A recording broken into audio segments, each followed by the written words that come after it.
Assalamualaikum warahmatullahi wabarakatuh. Alhamdulillah wassalatu wassalamu ala rasulillah wa ala alihi wa ashabihi wa man wala. La hawla wa la quwata illa billah amma ba'dah. Teman-teman semua, kembali lagi di Zahratul Fatah Channel. Pada kesempatan saat ini saya akan membahas tentang marah. Nukil dari hadis yang ke-16 Arba'in Nawawi. An Abi Hurairah radhiyallahu anhu anna rajulan qala lin Nabi sallallahu alaihi wasallam. Diriwayatkan dari sahabat Abu Hurairah radhiyallahu anhu, ada seorang laki-laki yang berkunjung kepada Nabi dan bertanya atau berkata kepada Nabi, "Ausini, ya Rasulullah, nasihati aku, wasiatkan kepadaku sesuatu yang penting."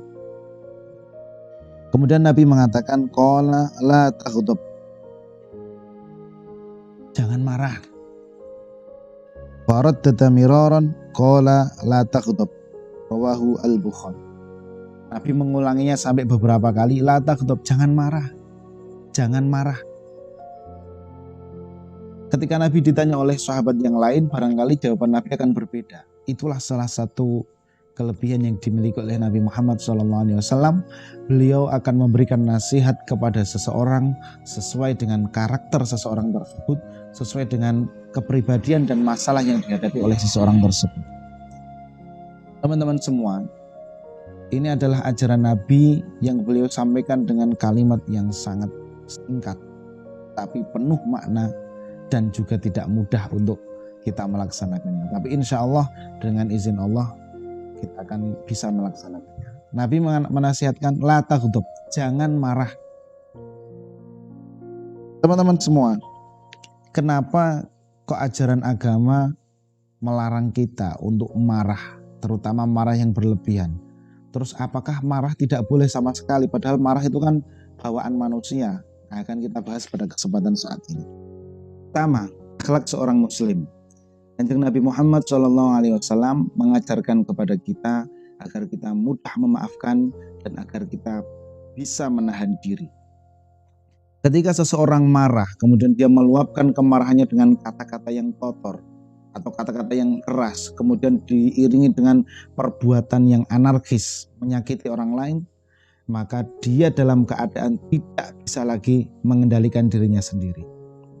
Nah, akhlak seorang muslim yang diinginkan oleh Nabi, yang diajarkan oleh Nabi adalah seorang pribadi yang bisa mengendalikan hawa nafsunya, bisa mengendalikan dirinya dari salah satu sifat buruk, yaitu marah.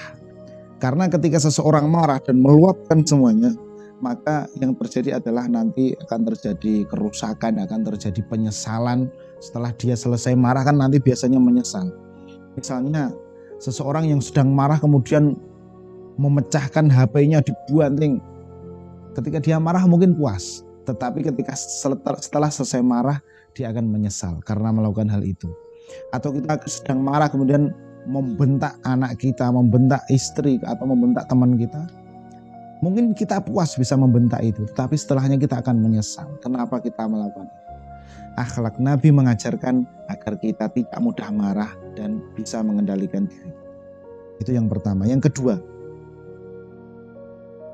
ajaran Islam ini mengajarkan supaya kita tidak marah, karena dengan menahan diri dari marah itu tidak lain adalah mengharapkan ridho dan surganya Allah Subhanahu wa Ta'ala.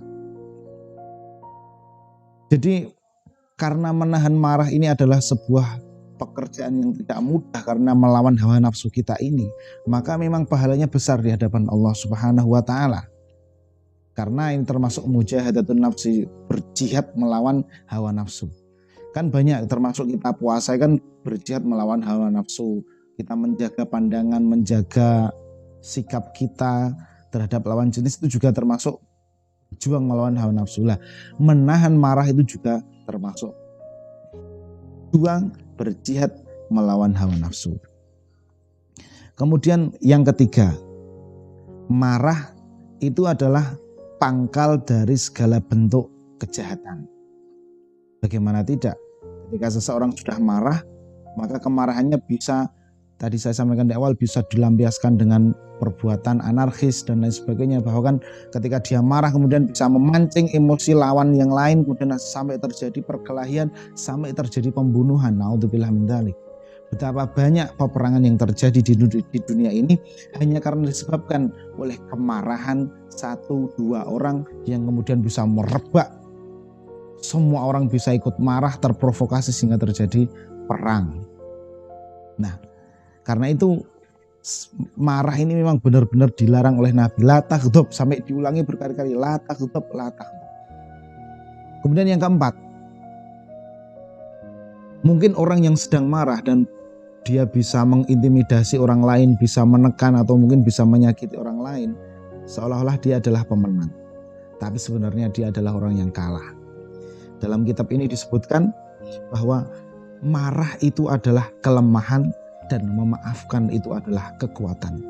Artinya orang yang marah, yang meluapkan emosinya, berarti sebenarnya dia orang lemah karena dia tidak bisa mengendalikan dirinya sendiri. Sementara orang yang memaafkan, kelihatannya dia rawaning lawan, gak berani membalas.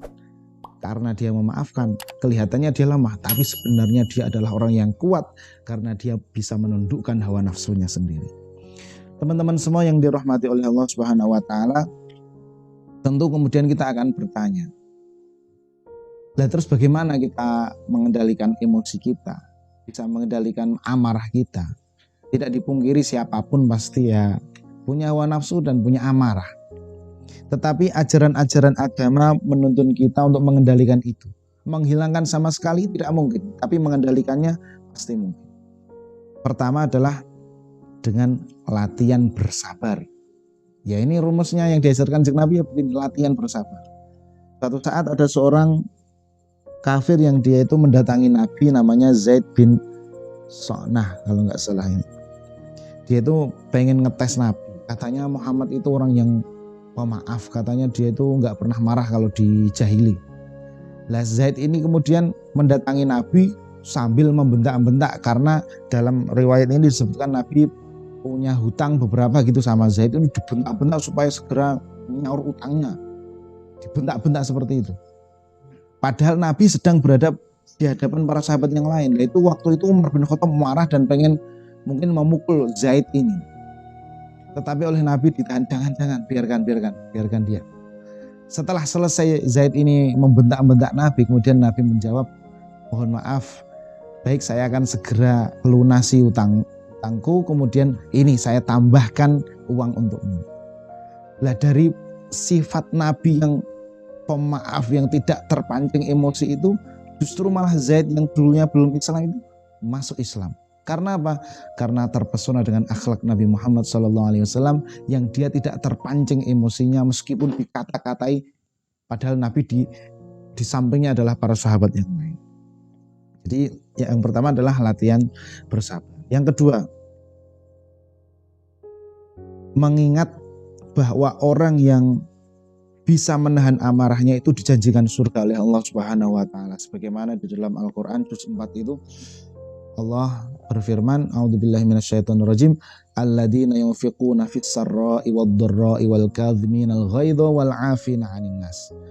Bahwa yang dijanjikan surga itu adalah orang-orang yang yunfiquna fis sarra'i wad-dharra'i, yang dia menginfakkan hartanya di saat sarra' wad-dharra', di saat dia lapang dan saat dia sempit. Kemudian apalagi? Wal kadhiminal ghaidha, orang yang mampu menahan amarahnya. Itu dijanjikan surga oleh Allah Subhanahu wa taala.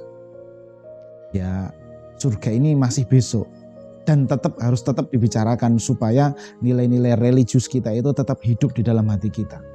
Di kehidupan modern ini kemungkinan membicarakan surga itu menjadi hal-hal yang kurang menarik barangkali bagi sebagian orang. Tetapi harus tetap kita ingat dan kita bicarakan karena itu ada di Al-Quran dan hadis, dan itu adalah tujuan dari setiap orang Islam hidup di dunia ini. Salah satunya adalah ingin masuk surga. Kemudian yang ketiga, Nabi pernah di hadapan Nabi ada dua orang yang berantem, saling meledek, saling berkata-kata kotor.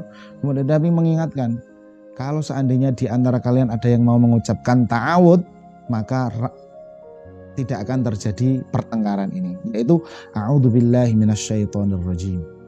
Jadi kalau kita tersulut emosi, mau marah, mau ngamuk, ya kita baca a'udzubillahi minasyaitonirrajim. Aku berlindung kepada Allah dari godaan setan yang terkutuk.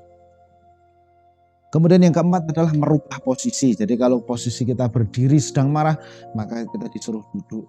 Kalau posisi kita sedang berbaring, kita mungkin mengkurap atau bagaimana. Kalau posisi kita sedang duduk, maka tiduran dan seterusnya. Merubah posisi atau menggerakkan badan, itu akan bisa menghilangkan marah atau paling tidak mengurangi marah. Kemudian selain itu, tidak berbicara kepada orang yang sedang kita marahi. Misalnya kita sedang berhadapan dengan orang yang dia marah sama kita, kita marah sama dia. Yang perlu kita lakukan adalah segera pergi. Wah, berarti nggak berani menghadapi dia. Bukan nggak berani, kita harus ingat di awal tadi bahwa orang yang memaafkan, orang yang menahan amarahnya itu bukan dia yang kalah, justru dia itu yang menang karena dia berhasil mengendalikan dirinya. Kemudian yang terakhir adalah berwudu. Ketika kita emosi marah, maka dengan wudu, selain tubuh kita dingin, hati kita juga akan dingin. Teman-teman semua, resep dalam kitab ini yang supaya amarah itu terkendali, itu bukan hanya amarah yang bersifat mau menyakiti orang lain atau mau mengatai orang lain, tetapi termasuk kesedihan. Sedih itu kan termasuk amarah kadang. Atau perasaan dendam kepada orang lain, itu kan termasuk perasaan amarah. Cara mengendalikannya seperti tadi, berpindah posisi, membaca ta'awud, kemudian berwudu, dan seterusnya. Nah, demikian itu tadi pembahasan tentang amarah. Sekali lagi, tentu tidak mudah mengendalikan amarah. Ini nggak mudah karena marah itu bawaan manusia. Tetapi yang perlu kita ingat adalah bahwa setiap amarah yang diluapkan tanpa batas, amarah yang diluapkan dengan sebebas-bebasnya, tidak ada lain yang didapatkan kecuali hanya penyesalan setelah itu. Kecuali hanya penyesalan setelah amarah itu reda. Karena itu semoga Allah Subhanahu wa taala memberikan kepada kita kekuatan untuk mengendalikan diri kita sendiri. Kalau kita ingin mengendalikan orang lain tetapi kita tidak mampu mengendalikan diri kita sendiri, maka itu sesuatu yang mustahil. Demikian, semoga bermanfaat.